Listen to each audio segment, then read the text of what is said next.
Maayong adlaw ug welcome sa Code Eskwela. Ang atong isgutan karon ang boxing ug unboxing.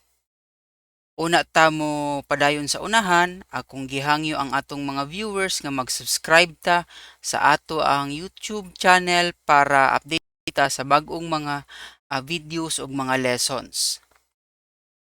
Unboxing.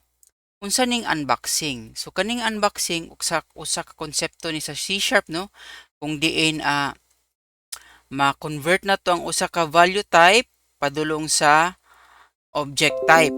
Okay? Mao na siya ang ah, boxing ug unboxing. Okay? So, tan-aw na to ning example diri sa ubos. Okay? Diri sa line 11, nag-declare tag integer nga variable.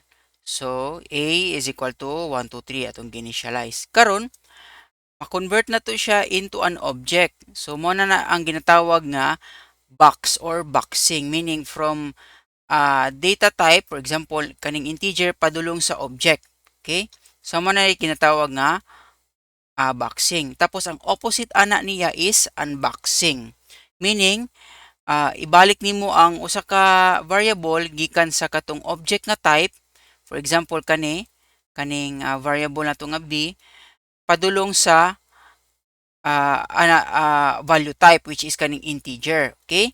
So, diri sa ato ang example diri sa line 13 mo ni ang unboxing operation. Okay?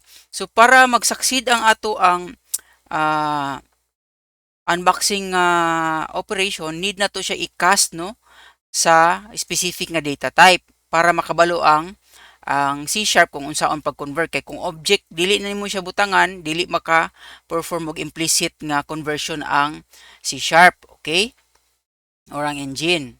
So mo na siya pasabot sa unboxing. So ato ni siyang padaganon ang ato ang code ring example kay mubo lang man ni siya. So basic lang kay ni siya output. So ang B na to is 1 2 3. Tapos ang C na to 1 2 3, same lang gyapon siya, okay? So ingana lang ang atong hinumduman sa boxing ug unboxing kung lahi po to siya sa casting kay ang katong cast specific man siya from object or one object to another or one type to another. Kani siya sa boxing ug unboxing from specific nga value type padulong sa object lang gyud inyong hinumduman. Pag i-convert gani siya padulong sa object, boxing na siyang operation, tapos vice versa kung balihon na pud nimo ang operation nga imong buhaton. Okay? So, mubo lang ni siya kayo nga lesson nga ato ang